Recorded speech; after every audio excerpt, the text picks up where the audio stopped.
students, welcome back again to my YouTube channel. So for today's video, I'm going to discuss to you all about the measures of central tendency, and that is the mean, median, and mode. So without further ado, let's get started. So these are the mean, median, and mode. So these are the words that can make sense in our data. So let's have our problem. So these are Gaussian's math test scores. So we have the 86, the 97, 84, 73, 63, 88, 97, 100, and 95. So ito yung, for example lang, si Gaussian ay nag-take ng math test scores. So ito yung mga scores niya during sa kanyang test sa math. So what can you tell us about these numbers? So mayroong mababa, mayroong may matataas, at meron din yung may katamad-tamad. So we have the 63, we have the 73, and we have the perfect score that is also 100. So these are just example of math test scores of Gaussian. Now let's proceed to mean. So what is a mean? So paano natin makukuha yung mean sa isang data? So ano yung mean? So basically the mean is the numerical average of the data set. So ang mean, ito yung pinaka-average. Ibig sabihin, ina-add mo lang silang lahat and then divide sa kung ilan sila, that is the mean or the average. Or, the mean is found by adding all the values in the set, then dividing the sum by the number of values. Ibig sabihin, ina-add mo lang silang lahat, divide sa kung ilan sila, that is the mean. Or, this is what we call the average. Yun yung pagkuha ng mean. So kanina yung score ni Gaussian is gagawin natin example sa pagkuha ng mean. So we have the 97, 84, 88, 100, 95, 93, 63 rather, that is 73, 86, and 97.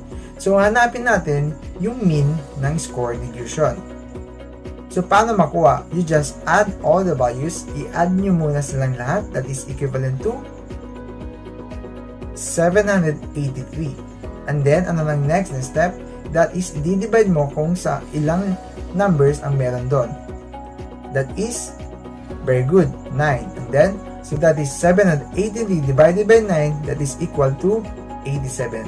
Now, our mean of this data is 87. So, ganun lang pagkuha ng mean. You just add all the values, then divide sa kung ilan lahat sila, and that is the mean. So, nuggets, chicken. So let's proceed to the median. So paano naman itong median? So how do we find the median?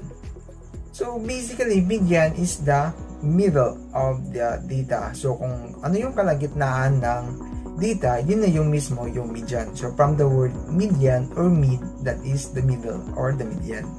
So paano ba makuha yung median ng isang data? First, you have to arrange the numbers from least to greatest. So mula sa may pinakamababa and then sa may pinakamalaki. Mula sa may pinakamababa and then next sa pinakamalaki. Then find the number that is in the middle. Kung ano yung nasa middle, yun na mismo yung pinaka-median niya.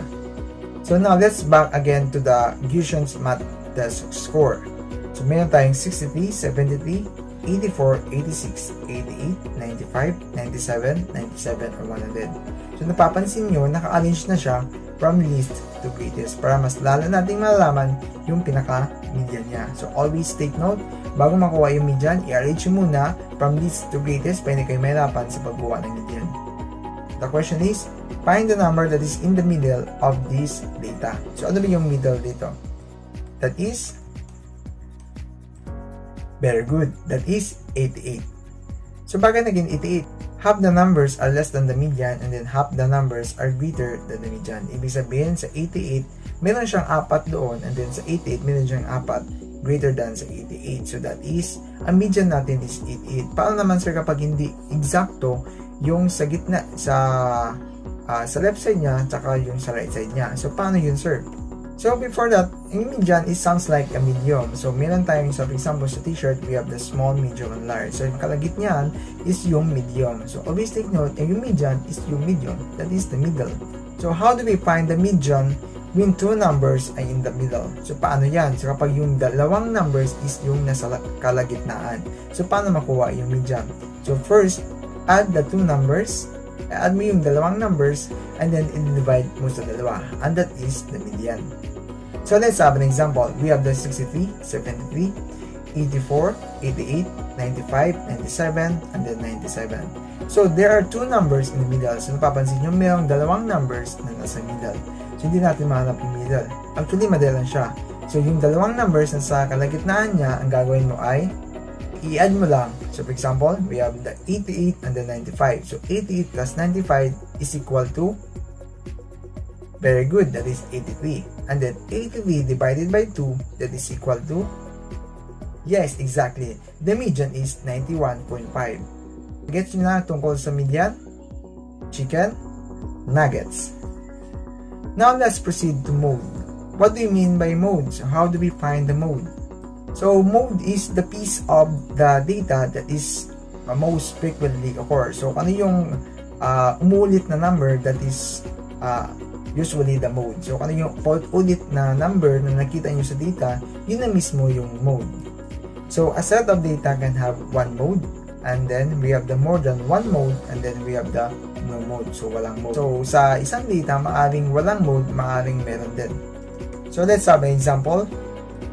Arrange values from least to greatest, so make it easier to find the mode. So, always na naka-arrange siya from least to greatest, pwede kayo mahirapan sa pagkuha ng mode. So, ano yung numbers na umulit? That is, very good, that is 97. So, therefore, 97 is our mode. So, gano'n lang, palagi nyo lang tandaan na ang mode ay meron siyang MO, na ibig sabihin ay most often. Ibig sabihin, it is most frequently occur, kung ano yung mas common na number na nag-occur ulit-ulit, that is actually the mode. So now, let's have an exercises. So saan dito, ang meron lamang siyang one mode? So anong letter? So sa A, napapansin nyo, walang a number na nag-occur.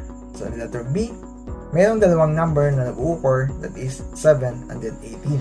And then the letter C, merong isang number na nag-occur, that is 16. So therefore, ang answer natin dito is letter C. Very good. So bakit letter C? Kasi isa lang naman yung number nag-occur, and that is 16, and which is ang hinahanap natin is only one mode, and that is 16, letter C. Very good.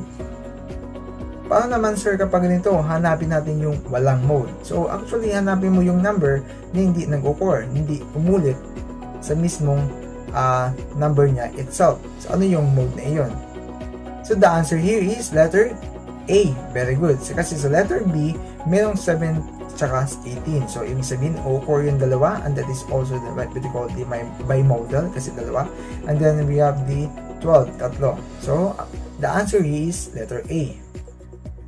Now let's proceed to another exercises. So which set of data has more than one mode? So saan naman dito yung data na merong sobra sa isang mode?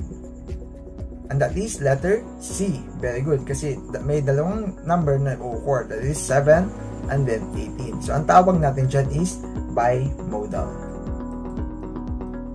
So now, it's your turn. So leave a comment below kung ano yung sagot niya dito. So find the mean and the median and the mode of this data. So we have 9, 10, 10, 13, 13. So leave a comment below and comment your answers in this YouTube channel. So that's all for it for now. Bye.